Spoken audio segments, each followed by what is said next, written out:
ইসরায়েলের যে কোনো আগ্রাসনের কঠিন জবাব দেওয়ার হুঁশিয়ারি দিয়েছেন ইরানের পররাষ্ট্রমন্ত্রী আব্বাস আরাকচি। শত্রুর আত্মায় কাঁপন ধরানো হুঙ্কার দিয়ে তিনি বলেছেন, কেউ ইরানে হামলার দুঃসাহস দেখালে জবাব দিতে গিয়ে এবার কোনো নিয়ম নীতির ধার ধারবে না তেহরান। ইসরায়েলের বেসামরিক এলাকাও থাকবে টার্গেটে। এমন অবস্থায় ইরানে হামলার সিদ্ধান্ত থেকে সরে যাওয়ার ঘোষণা দিয়েছেন মার্কিন প্রেসিডেন্ট ট্রাম্প। আবার তীব্র আগ্রহ দেখাচ্ছেন ইরানের সাথে শান্তি চুক্তির আলোচনায়। যদিও গত 5 মাসে এমন আশ্বাসে ভরসা রাখার নজির খুব একটা সুখকর নয়। আলোচনার আশ্বাসে নতুন প্রতারণার ফাঁদ আঁটছেন কি প্রেসিডেন্ট ট্রাম্প? কতটা প্রস্তুত ইরান? শহীদ আরাফাতের ডেস্ক রিপোর্ট। যুক্তরাষ্ট্রের আগ্রাসন ঠেকাতে আবারও পূর্ণমাত্রা যুদ্ধের প্রস্তুতি নিয়ে ট্রিগারে আঙুল রেখে অপেক্ষায় ইরান। টার্গেটের পরিধিও আগের থেকে অনেক বিস্তৃত। চরম হুঁশিয়ারি দিয়ে বলা হয়েছে, এবার শুধু মধ্যপ্রাচ্যের মার্কিন ঘাঁটি নয়, ইরানের মিসাইল ধ্বংসযোগ্য চালাবে ইসরায়েলের বেসামরিক স্থাপনাও। উপসাগরীয় অঞ্চলে নতুন করে উত্তেজনা আর যুদ্ধের ভবিষ্যৎ নিয়ে শনিবার তুরস্ক এবং পাকিস্তানের শীর্ষ কর্মকর্তাদের সাথে ফোনালাপ করেন ইরানের পররাষ্ট্রমন্ত্রী আব্বাস আরাকচি। শত্রুপক্ষকে দাঁত ভাঙা জবাব দেওয়ার হুঁশিয়ারি দেন ইরানের পররাষ্ট্রমন্ত্রী। বলেন, ইরানের মাটিতে কোনো হামলা হলে জবাব দেওয়া হবে সর্বোচ্চ শক্তি দিয়ে। যুক্তরাষ্ট্র দুঃসাহস দেখাতে গেলেই অবিলম্বে কঠিন জবাব দেবে ইসলামিক বিপ্লবী গার্ড বাহিনী IRGC। শত্রুকে ছিন্ন ভিন্ন করতে যুদ্ধের জোরদার প্রস্তুতি নিলেও মধ্যপ্রাচ্যে শান্তি প্রতিষ্ঠার আশা ছাড়েনি ইরান। এমন কঠিন হুঙ্কারের 24 ঘন্টা পার না হতেই ইরানে হামলার পরিকল্পনা থেকে সরে দাঁড়ানোর ঘোষণা দিয়েছেন মার্কিন প্রেসিডেন্ট ডোনাল্ড ট্রাম্প। শান্তি আলোচনায় ওয়াশিংটনের আগ্রহ আর অগ্রগতির কথা জানিয়ে শনিবার রাতে এই ঘোষণা দেন তিনি। মার্কিন প্রেসিডেন্ট বলেন, সেনারা ইরানে ঝাঁপিয়ে পড়তে সম্পূর্ণ প্রস্তুত থাকলেও মধ্যপ্রাচ্যের মিত্র দেশগুলোর উদ্বেগ, অনুরোধ আর দ্রুত শান্তি চুক্তি করার স্বার্থে হামলার পরিকল্পনা থেকে সরে এসেছেন। মধ্যপ্রাচ্যে উত্তেজনা হ্রাসের বিষয়ে প্রেসিডেন্ট ট্রাম্প এবং সৌদি যুবরাজের ফোনালাপ হয়েছে, যা নিশ্চিত করেছে সৌদি আরবের রাষ্ট্রীয় সংবাদ সংস্থা। এর আগে ইরানের হামলার পরিকল্পনা করেছিল যুক্তরাষ্ট্র আর ইসরায়েল। যুক্তরাষ্ট্রের দেখাদেখি ইসরায়েল ও ইরানের হামলা পরিকল্পনা থেকে সরে এসেছে বলে দাবি করেছেন মার্কিন প্রেসিডেন্ট। এমন পরিস্থিতিতে প্রশ্ন উঠেছে, যুদ্ধবিরতি নাকি নতুন করে প্রতারণার কৌশল বাস্তবায়ন করছেন প্রেসিডেন্ট ট্রাম্প। 2 দফায় পূর্ণমাত্রার যুদ্ধের মধ্যেই মার্কিন প্রেসিডেন্ট ট্রাম্প অন্তত 40 বার শান্তি চুক্তির সম্ভাবনার কথা সামনে এনেছেন, কিন্তু একবারও প্রতিশ্রুতি রাখেননি, যা চরম মিথ্যাচারের নজির ভেঙেছে অনেক আগেই। বিশ্লেষকরা বলছেন, চুক্তি না হামলা, কোনটি বেছে নেবেন এই রিপাবলিকান নেতা? এই প্রশ্নে দোদুল্যমান এক অবস্থার মধ্য দিয়ে যাচ্ছে ট্রাম্প প্রশাসন। প্রেসিডেন্ট ট্রাম্পের ধারণা ছিল, হামলার ভয় দেখে ইরানকে চাপে রেখে পরমাণু, হরমুজ প্রণালী সহ অন্যান্য বিষয়ে দাবি দেওয়া আদায় করা খুব সহজ হবে। কিন্তু ইরানের অপ্রত্যাশিত বিরচিত প্রত্যাঘাতে চোখে সর্ষে ফুল দেখার দশা হয়েছে আমেরিকার। ইরানকে দমিয়ে রাখার সক্ষমতা যে যুক্তরাষ্ট্রের আর নেই, তা বিশ্ববাসীর কাছে খুব লজ্জাজনকভাবে খোলাসা হয়ে গেছে বলেই মত বিশ্লেষকদের। ইরানের কৌশলী সামরিক বাহিনীর পাশাপাশি হুথি, হামাস, হিজবুল্লাহর মতো প্রক্সি গোষ্ঠীগুলো মধ্যপ্রাচ্যে তেহরানের অবস্থান আরও শক্তিশালী করেছে বলে মত বিশ্লেষকদের। সম্প্রতি লোহিত সাগরে সৌদি আরবের বিরুদ্ধে হুথিদের অবস্থান, ইসরায়েলের বিরুদ্ধে হিজবুল্লাহ গোষ্ঠীর চাপ একটি নতুন রণাঙ্গনের জন্ম দিয়েছে, যা মধ্যপ্রাচ্যের পরিস্থিতিকে যেমন উত্তপ্ত করে তুলেছে, তেমনি ইরানকে আরও সাহসী ও আত্মবিশ্বাসী করেছে। Shahid Arafat, Bangla vision, news desk. এদিকে মধ্যপ্রাচ্যের বিভিন্ন দেশে মার্কিন নাগরিকদের আতঙ্কে ঘুম হারাম হওয়ার দশা। যেন ঘনিয়ে আসছে মহা দুর্যোগ। কারণ মার্কিনীদের যে কোনো সময় মধ্যপ্রাচ্য ছাড়ার প্রস্তুতি রাখতে বলেছে যুক্তরাষ্ট্র। আকস্মিক সংখ্যা শুরুর আশঙ্কায় ইসরায়েল, জর্ডান, ইরাক, কাতার, সৌদি আরব সহ মধ্যপ্রাচ্যের বেশ কয়েকটি দেশে নিরাপত্তা সতর্কতা জারি করেছে মার্কিন দূতাবাস। এমন নিরাপত্তা সতর্কতা ভিন্ন কিছু ইঙ্গিত দিচ্ছে কি? সঞ্জিদ ইসলাম তন্ডির ডেস্ক রিপোর্ট। যুদ্ধের ময়দান হোক বা আলোচনার টেবিল, গত 5 মাসে বারবারই ইরানের কাছে লেজে গোবরে হয়েছে বিশ্বের বৃহত্তম পরাশক্তি আমেরিকা। ইরান যুদ্ধে নেমে মার্কিন প্রেসিডেন্ট ডোনাল্ড ট্রাম্প যে ঠিক কতটা বেকায়দায় পড়েছেন তা এখন দিনের আলোর মতো পরিষ্কার। ইরানের বিরুদ্ধে লড়াই চালিয়ে যেতে মার্কিন অস্ত্র ভাণ্ডার আর যুদ্ধ বাজেটের টান পড়েছে বেশ আগেই। এবার ইরানের সম্ভাব্য হামলার ভয়ে মধ্যপ্রাচ্যের বিভিন্ন দেশে থাকা আমেরিকানদের যে কোনো সময় মধ্যপ্রাচ্য ছাড়ার জন্য প্রস্তুত থাকতে নির্দেশ দিয়েছে দেশগুলোতে থাকা মার্কিন দূতাবাস। ইসরায়েল, জর্ডান, ইরাক, মিশর, বাহরাইন, সংযুক্ত আরব আমিরাত, কাতার এবং সৌদি আরব সহ বিভিন্ন দেশের মার্কিন দূতাবাসগুলো তাদের ওয়েবসাইটে একই ধরনের নিরাপত্তা সতর্কতা জারি করেছে, যেখানে বলা হয়েছে মধ্যপ্রাচ্যে ক্রমবর্ধমান উত্তেজনার কারণে নিরাপত্তা পরিস্থিতি জটিল হয়ে উঠছে এবং যে কোনো সময় আকস্মিক সংঘাত শুরুর আশঙ্কাও বাড়ছে। এমন অবস্থায় এই অঞ্চলে থাকা আমেরিকানদের সরে যাওয়ার কথা বিবেচনা করা উচিত। পরিস্থিতি আরও খারাপ হলে থাকা উচিত চলে যাওয়ার প্রস্তুতি। শুধু তাই নয়, দূতাবাসগুলো মধ্যপ্রাচ্যে থাকা মার্কিন নাগরিকদের অতিরিক্ত সতর্ক থাকার পাশাপাশি ফ্লাইট বাতিল, আকাশপথ বন্ধ সহ যে কোনো ধরনের অনাকাঙ্ক্ষিত পরিস্থিতির জন্যও প্রস্তুত থাকার পরামর্শ দিয়েছে। এই অঞ্চলের বাইরে থাকা মার্কিন নাগরিকদের আপাতত মধ্যপ্রাচ্যে ভ্রমণ বা মধ্যপ্রাচ্য পার হয়ে অন্য কোনো দেশে যাওয়ার বিষয়েও সতর্ক করা হয়েছে। শনিবার সামাজিক মাধ্যম এক্সে যুক্তরাষ্ট্রের সশস্ত্র বাহিনীর সেন্ট্রাল কমান্ড সেন্টকম লিখেছে, মার্কিন সেনাবাহিনীর একটি CH-47 চিনুক হেলিকপ্টার মধ্যপ্রাচ্যে অবতরণের জন্য প্রস্তুত হচ্ছে, যা মূলত সমরাস্ত্র ও সেনা পরিবহন করে থাকে। মার্কিন প্রেসিডেন্ট ট্রাম্প ইরানের পরিকল্পিত হামলা বাতিলের ঘোষণা দিলেও মধ্যপ্রাচ্যে চিনুক হেলিকপ্টারের সম্ভাব্য উপস্থিতি নতুন করে আরও বড় সংঘাত শুরুর আশঙ্কাই যেন উস্কে দিচ্ছে। এছাড়া যুক্তরাষ্ট্র ও ইসরায়েলের যে কোনো ধরনের আগ্রাসনের উচিত জবাব দিতে মধ্যপ্রাচ্যের মার্কিন মিত্র দেশগুলোতে বিধ্বংসী হামলা চালানোর প্রস্তুতি সম্পন্নের কথা জানিয়েছে তেহরান। সৌদি আরব, তুরস্ক ও পাকিস্তানের পররাষ্ট্রমন্ত্রীদের সাথে ফোনালাপে মধ্যপ্রাচ্যে থাকা গুরুত্বপূর্ণ ইসরায়েলি অবকাঠামো এবং মার্কিন স্থাপনাকে লক্ষ্যবস্তু করার হুমকি দিয়েছেন ইরানের পররাষ্ট্রমন্ত্রী আব্বাস আরাকচি।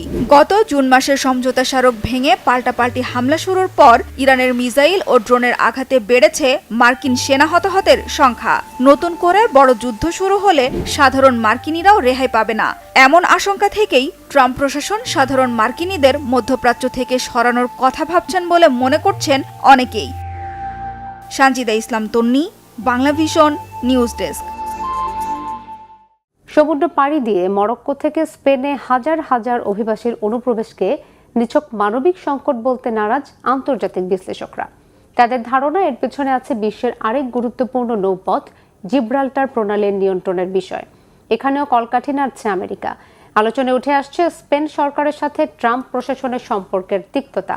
হরমুজ প্রণালীর নিয়ন্ত্রণ নিতে ব্যর্থ হয়েছে কি জিব্রাল্টার দিকে নজর ওয়াশিংটনের?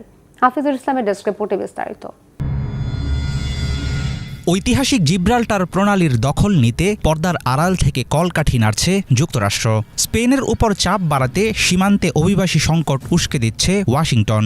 আন্তর্জাতিক মহলে ঘুরছে এমন গুঞ্জন, মরক্কোর উত্তর উপকূল থেকে বিপুল জনস্রোত ইউরোপের ভূখণ্ডে ঢোকার ঘটনায় প্রশ্ন উঠেছে, কেন হঠাৎ স্পেন সীমান্তে এত ভিড় তৈরি হলো? প্রথম দেখায় বিষয়টিকে মানবিক সংকট মনে হলেও অনেক বিশ্লেষকের ধারণা এর পেছনে হাত রয়েছে ট্রাম্প প্রশাসনের। স্পেনের কাছ থেকে একের পর এক কূটনৈতিক ধাক্কার প্রতিশোধ নিচ্ছে যুক্তরাষ্ট্র। সামনে আসছে এমন সমালোচনাও। প্রশ্ন উঠছে, সীমান্তে অশান্তির আগুন লাগিয়ে আসলেই কি স্পেনকে বেকায়দায় ফেলতে চায় ওয়াশিংটন? আন্তর্জাতিক বিশ্লেষকদের একটি অংশের ধারণা, স্পেনের উপর রাজনৈতিক চাপ বাড়াতেই সীমান্তে উত্তেজনা তৈরি করা হচ্ছে, আর এর পেছনে হাত রয়েছে মার্কিন সরকারের। সাম্প্রতিক বছরগুলোতে নেটোতে প্রতিরক্ষা ব্যয় বাড়ানোর মার্কিন দাবির বিরুদ্ধে স্পেনের প্রকাশ্যে আপত্তি, ইরান ইস্যুতে ওয়াশিংটনের বিরোধিতা করা এবং মার্কিন হামলায় সহযোগিতা দিতে অস্বীকৃতি জানানোর মতো বিভিন্ন কারণে ক্রমেই তিক্ত হয়ে ওঠে দুই দেশের সম্পর্ক। এসব হিসাব সামনে রেখে অনেকেই মনে করছেন, স্পেনের দক্ষিণ সীমান্তে অভিবাসী সংকট সাধারণ কোনো ঘটনা নাও হতে পারে। তাহলে কি আমেরিকার মূল লক্ষ্য জিব্রাল্টার প্রণালীর পূর্ণ নিয়ন্ত্রণ? ইউরোপ ও আফ্রিকার মাঝখানে অবস্থিত সরু নৌপথ জিব্রাল্টার প্রণালী বিশ্বের আরেকটি অন্যতম গুরুত্বপূর্ণ জাহাজ চলাচলের রুট। আটলান্টিক মহাসাগর ও ভূমধ্য সাগরকে যুক্ত করা জিব্রাল্টার প্রণালী দিয়ে প্রতিদিন চলাচল করে অসংখ্য বাণিজ্যিক জাহাজ, জ্বালানিবাহী ট্যাঙ্কার এবং সামরিক নৌযান। হরমুজ প্রণালী ও বাব আল মানদেবে মার্কিন দখলদারিত্ব মোটেও কাজে আসছে না, ফলে এখন জিব্রাল্টার প্রণালীর দিকে চোখ যুক্তরাষ্ট্রের। কৌশলগতভাবে এমন একটি জলপথ দখলে থাকলে আন্তর্জাতিক বাণিজ্য ও সামরিক দিক থেকে লাভবান হবে আমেরিকা। সেক্ষেত্রে হরমুজ ও বাব আল মানদেবের মতো গুরুত্বপূর্ণ রুটে মার্কিন শক্তির চরম ব্যর্থতার কিছুটা হলেও ক্ষতিপূরণ হবে।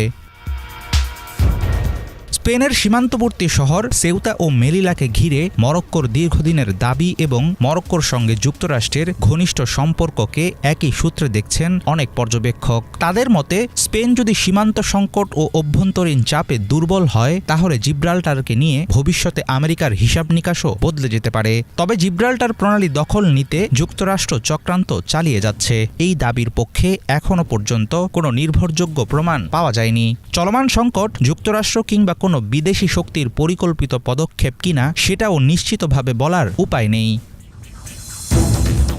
যুদ্ধ, দারিদ্র্য ও অনিশ্চয়তা থেকে বাঁচতে আফ্রিকা এবং মধ্যপ্রাচ্যের বহু মানুষ ইউরোপে পৌঁছাতে চাইছেন।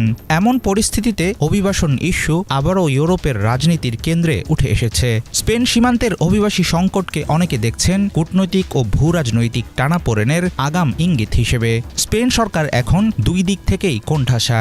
একদিকে সীমান্ত সামলানোর চ্যালেঞ্জ, অন্যদিকে জিব্রাল্টার নিয়ে আন্তর্জাতিক পরাশক্তির অদৃশ্য চক্রান্তের আশঙ্কা। সব মিলে চলমান সীমান্ত সংকটের জল কতদূর গড়ায় এখন সেটাই দেখার বিষয়। হাফিজুল ইসলাম, বাংলাভিশন। এদিকে স্পেনের স্বায়ত্তশাসিত অঞ্চল সেউতায় মরক্কো থেকে 50,000-এরও বেশি মানুষ অনুপ্রবেশ করা নিয়ে বিভিন্ন তত্ত্বের ভিড়ে ইসরায়েলের চক্রান্তের বিষয়টিও গুরুত্বের সাথে আমলে নিচ্ছেন বিশ্লেষকরা। বিশেষ করে ফিলিস্তিনের বর্বর আগ্রাসনের বিরুদ্ধে অনড় অবস্থান নেয় স্পেন সরকারের সাথে ইসরায়েলের টানাপোড়েন চরম আকার নেয়। আলোচিত অনুপ্রবেশের পেছনে তেল আবিবের হাত থাকার বিষয়টি প্রতিষ্ঠিত করতে সামাজিক মাধ্যমে ইসরায়েলের প্রধানমন্ত্রী বেনিয়ামিন নেতানিয়াহুর ছেলের পুরনো একটি পোস্টের দিকে নতুন করে আঙুল উঠতে শুরু করেছে। কি ছিল ওই পোস্টে? ফিলিস্তিনের পক্ষ নেয় কি কাল হলো স্পেনের? মিরফজের রাব্বির ডেস্ক রিপোর্ট। এ যেন এক নিমেষে বদলে যাওয়া কোনো হরর সিনেমার সেট। যেখানেই খাবারের সন্ধান মিলছে সেখানেই জম্বিদের মতো হুড়মুড়িয়ে ঢুকে পড়ছে মানুষ। মরক্কোর হাজার হাজার মানুষের প্রবেশের পর এখন এমন দৃশ্যই দেখা যাচ্ছে ইউরোপের দেশ স্পেনের ছিটমহল সেউতায়। গত 30 জুলাই মাত্র 24 ঘণ্টায় সাঁতরে ও স্থলপথে প্রায় 60,000 মানুষ সেউতায় ঢুকে পড়েন। সেউতার মোট জনসংখ্যা মাত্র 84,000-এর কাছাকাছি। মাত্র একদিনের ব্যবধানে বিপুল সংখ্যক মানুষ ঢুকে পড়ায় শহরের পুরো প্রশাসনিক ব্যবস্থা ও আইনশৃঙ্খলা পরিস্থিতি ভেঙে পড়েছে। হাজার হাজার মানুষ হঠাৎ ঢুকে পড়ায় কোনো আশ্রয়কেন্দ্র বা সরকারি ব্যবস্থাই তাদের খাবার বা থাকার বন্দোবস্ত করতে পারছিল না। প্রচণ্ড গরমে, অনাহার ও পানির অভাবে রাস্তায় অবস্থানরত মানুষের মধ্যে চরম বিভ্রান্তি ও অস্থিরতা তৈরি হয়। খাবার ও আশ্রয়ের খোঁজে অনেকে বন্ধ দোকানে জোর করে ঢোকার চেষ্টা করে। ফলে বড় ধরনের লুটপাট ও সহিংসতার আশঙ্কায় সেউতার স্থানীয় দোকানদাররা ব্যবসা প্রতিষ্ঠান বন্ধ করে দেন। রাস্তায় অনাহারে থাকা মানুষদের একাংশের মরিয়া আচরণে স্থানীয়দের মধ্যে চরম আতঙ্কের সৃষ্টি হয়। অনেকেই বাড়ি থেকে বের হওয়া বন্ধ করে দেন। যদিও স্পেনের স্বরাষ্ট্র মন্ত্রণালয় জানায় সেউতায় প্রবেশকারীদের মধ্যে 25,000 মানুষকে ইতোমধ্যে মরক্কোয় ফেরত পাঠানো হয়েছে। এই ঘটনার পর থেকেই নানা তত্ত্ব ও রাজনৈতিক বক্তব্য ছড়িয়ে পড়েছে। সম্প্রতি গাজা পরিস্থিতি নিয়ে ইসরায়েল ও স্প্যানিশ সরকারের মধ্যে চরম কূটনৈতিক টানাপোড়েন সৃষ্টি হয়। এর জের ধরেই অনেকেই দাবি করছেন যে স্পেনকে চাপে ফেলতেই পেছন থেকে মরক্কোকে উস্কে দিয়েছে ইসরায়েল ও যুক্তরাষ্ট্র। এই দাবির পেছনে সবচেয়ে বড় কারণ হিসাবে দেখানো হচ্ছে ইসরায়েলি প্রধানমন্ত্রী বেনিয়ামিন নেতানিয়াহুর ছেলে ইয়াইর নেতানিয়াহুর একটি পুরনো পোস্ট। সামাজিক মাধ্যমে ইসরায়েল বিরোধী বিভিন্ন অ্যাকাউন্ট থেকে ইয়াইর নেতানিয়াহুর একটি পোস্ট পুনরায় শেয়ার করা হচ্ছে, যেখানে ইয়াইর স্পেনকে উদ্দেশ্য করে বলেন, তোমরা যদি আমাদের সীমানা ও অভ্যন্তরীণ বিষয়ে নাক গলাও এবং সরকারের বিরোধী এনজিওকে টাকা দাও, তবে আমরাও তোমাদের বিতর্কিত অঞ্চল সেউতা ও মেলিলা নিয়ে একই কাজ করতে পারি। ইসরায়েলের দাবি, স্পেন সরকার ইসরায়েলের এমন কিছু এনজিওকে অর্থ দিয়ে আসছিল যারা ইসরায়েলি বাহিনীকে ফিলিস্তিন থেকে সরানোর জন্য কাজ করে। ইয়াইর ইঙ্গিত দিয়েছিলেন ইসরায়েলও স্পেনের এমন সব এনজিওকে টাকা দেওয়া শুরু করতে পারে যারা স্পেনের ছিটমহল সেউতা ও মেলিলা মরক্কোর কাছে ছেড়ে দেওয়ার দাবি তুলবে। এছাড়া স্পেনের চরম বামপন্থী অ্যাক্টিভিস্ট আনা আল কালদে এই সংকটের জন্য ইসরায়েলকে দায়ী করেছেন। গাজা অভিমুখে যাওয়া গ্লোবাল সামুদ ফ্লোটিলা অভিযানের অন্যতম এই সদস্য দাবি করেন এটি স্প্যানিশ প্রধানমন্ত্রী পেদ্রো সানচেজের প্রগতিশীল সরকারকে ক্ষমতাচ্যুত করার একটি সুপরিকল্পিত ষড়যন্ত্র। তবে সংবাদ মাধ্যম জেরুজালেম পোস্টের এক প্রতিবেদনে এসব দাবিকে শুধুই ষড়যন্ত্র তত্ত্বের অংশ হিসাবে আখ্যা দেওয়া হয়। আধুনিক মরক্কো রাষ্ট্র জন্ম নেওয়ার শত শত বছর আগেই সেউতা ও মেলিলা স্প্যানিশদের দখলে রয়েছে। অন্যদিকে মরক্কোর অনেকের দাবি ভৌগোলিক অখণ্ডতার বিচারে এটি তাদের ভূখণ্ডের অংশ। মরক্কো মাঝে মধ্যেই কূটনৈতিক চাপ তৈরি করতে সীমান্ত পাহারা শিথিল করে দেয়, যার ফলে হাজার হাজার অভিবাসী সীমান্ত অতিক্রমের চেষ্টা করে। যদিও আন্তর্জাতিক আইনের চোখে এটিকে স্পেনের সীমানা লঙ্ঘন হিসেবেই বিবেচনা করা হয়। মীর ফজলে রাব্বি, বাংলা ভিশন। আমেরিকা যেতে ইচ্ছুক বাংলাদেশিদের জন্য এসেছে নতুন দুঃসংবাদ। ট্রাম্প প্রশাসনের নতুন সিদ্ধান্তে বাংলাদেশ সহ 50টি দেশের নাগরিকদের জন্য স্থায়ী করা হয়েছে ভিসা বন্ড কর্মসূচি। এতে যুক্তরাষ্ট্রে ব্যবসা কিংবা পর্যটন ভিসা পেতে এখন থেকে দিতে হবে মোটা অঙ্কের আর্থিক জামানত। কেন এই সিদ্ধান্ত, কবে চালু হচ্ছে নতুন এই নিয়ম, কারা এর আওতায় পড়বেন, জামানতের পরিমাণই বা কত? হিজল জোবারের ডেস্ক রিপোর্টে জানবো বিস্তারিত। বাংলাদেশের নাগরিকদের জন্য যুক্তরাষ্ট্রের ভ্রমণ ভিসা পাওয়া আরও কঠিন ও ব্যয়বহুল হতে যাচ্ছে। নতুন এক সিদ্ধান্তে বাংলাদেশ সহ 50টি দেশের নাগরিকদের জন্য ভিসা বন্ড কর্মসূচি স্থায়ী করার সিদ্ধান্ত নিয়েছে মার্কিন পররাষ্ট্র দপ্তর। নতুন এই ব্যবস্থার আওতায় ব্যবসার ক্ষেত্রে দেয়া B1 ও পর্যটনের জন্য দেয়া B2 ভিসার আবেদনকারীদের ক্ষেত্রে প্রয়োজন অনুসারে কনসুলার কর্মকর্তা সর্বোচ্চ 20,000 মার্কিন ডলার পর্যন্ত বন্ড বা আর্থিক জামানত জমা দেওয়ার নির্দেশ দিতে পারবেন। নতুন এই নিয়ম 3 আগস্ট থেকে কার্যকর হওয়ার কথা রয়েছে। মার্কিন সরকারের প্রকাশিত চূড়ান্ত বিধি অনুযায়ী এই বন্ড সব আবেদনকারীর জন্য বাধ্যতামূলক নয়। তবে আবেদনকারীর ভ্রমণের উদ্দেশ্য, পূর্ববর্তী ভ্রমণ ইতিহাস, ভিসার শর্ত মানার সম্ভাবনা এবং অন্যান্য ঝুঁকি বিবেচনা করে সংশ্লিষ্ট কনসুলার কর্মকর্তা 10,000, 15,000 অথবা 20,000 ডলার পর্যন্ত বন্ড নির্ধারণ করতে পারবেন। বাংলাদেশের জন্য এই সিদ্ধান্ত বিশেষ গুরুত্ব বহন করছে, কারণ প্রতি বছর হাজারো বাংলাদেশি ব্যবসা, পর্যটন, চিকিৎসা কিংবা পারিবারিক প্রয়োজনে যুক্তরাষ্ট্রের B1 ও B2 ভিসার জন্য আবেদন করেন। নতুন নিয়মে যাদের বন্ড দিতে হবে তাদের জন্য অতিরিক্ত প্রায় 24 লাখ টাকার সমপরিমাণ অর্থের জামানত দিতে হতে পারে। ফলে অনেক আবেদনকারীর জন্য যুক্তরাষ্ট্র সফরের পরিকল্পনা বাস্তবায়ন করা কঠিন হবে বলে মনে করছেন সংশ্লিষ্টরা। মার্কিন পররাষ্ট্র দপ্তরের দাবি, 2025 সালে পরীক্ষামূলকভাবে চালু করা ভিসা বন্ড কর্মসূচি ইতিবাচক ফল দিয়েছে। সেই অভিজ্ঞতার ভিত্তিতেই এটি স্থায়ী করা হচ্ছে। আগে পাইলট প্রকল্পে 5,000, 10,000 ও 15,000 ডলারের বন্ড নেওয়ার সুযোগ ছিল। নতুন নীতিতে 5,000 ডলারের ধাপ বাতিল করে সর্বোচ্চ সীমা 20,000 ডলারে উন্নীত করা হয়েছে। ট্রাম্প প্রশাসনের দাবি, জাতীয় নিরাপত্তা জোরদার, ভিসার অপব্যবহার কমানো এবং অবৈধ অভিবাসন নিয়ন্ত্রণে এই পদক্ষেপ প্রয়োজনীয়।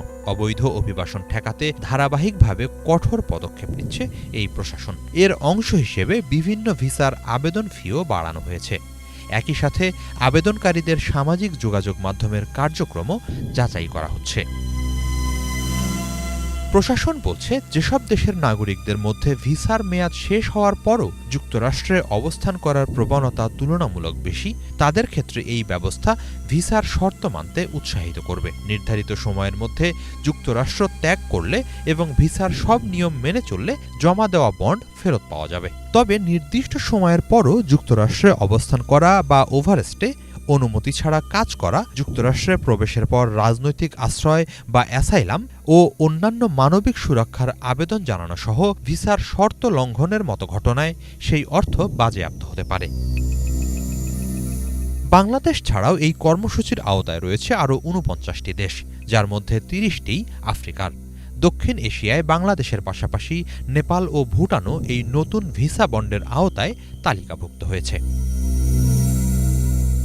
মার্কিন প্রশাসনের নতুন এই নীতি নিয়ে সমালোচনাও কম নয়।